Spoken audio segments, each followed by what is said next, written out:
In this video, we'll add footsteps in sync with the head bobbing.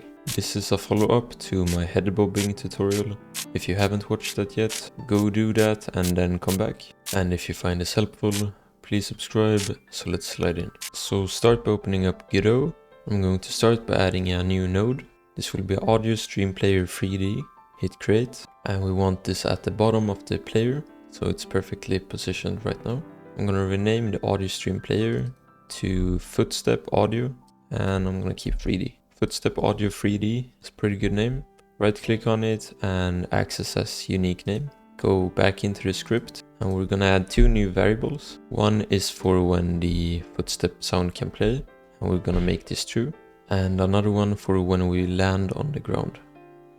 If we go down into the physics process function under move and slide, we can check if the footstep landed is false. So if it's not true, and if we're on the floor, that means we landed on the ground. So I'm gonna add a comment and landed. Then we wanna drag in the footstep audio 3D, and then we can do dot play, and it will play the audio. Then we can make a elif after this, checking if the footstep landed is true, and if the is on floor is not true.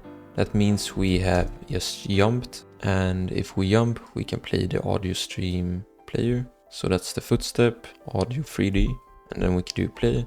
And after we make these checks, we make the footstep landed equal to is on floor.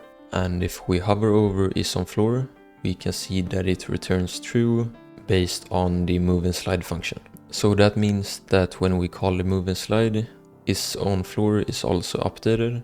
And then at the end of this, we update the footstep landed, and that's equal to is on floor. And that allows us to easily check if we have jumped or landed.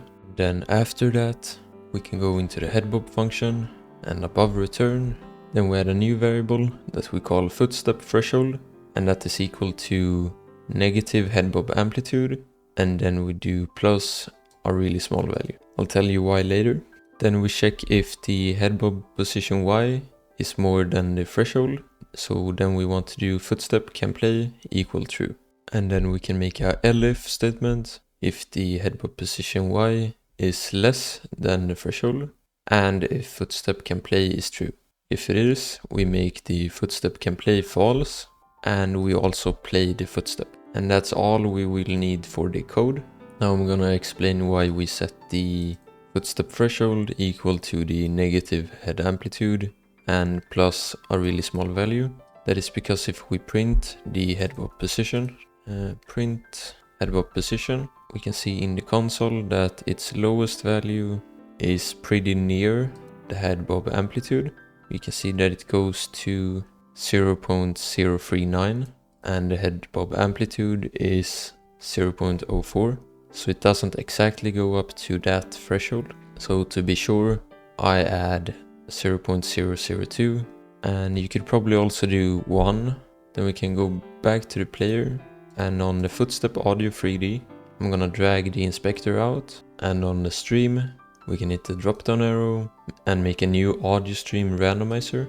Open up the streams, and I'm gonna add 4 elements, and I have 4 sound effects in my project. I'm gonna drag them in, so footstep 1, footstep 2, 3, and 4. I'm gonna set the random pitch to 1.2, and if I play it, it will sound different each time.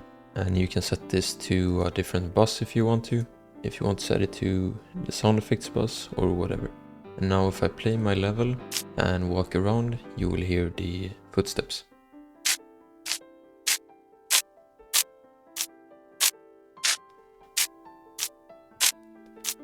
And then for the jumping and landing, if I jump and land, the footsteps will also be playing.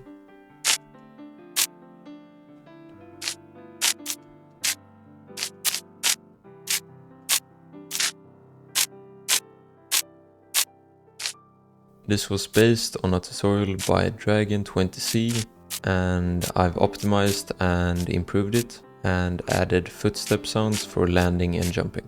Thanks for watching, and special thanks to the Ko-Fi members for making this video possible. If you want to support my work and have your name be featured in future videos, check out my Ko-Fi in the description, and I'll see you in the next one.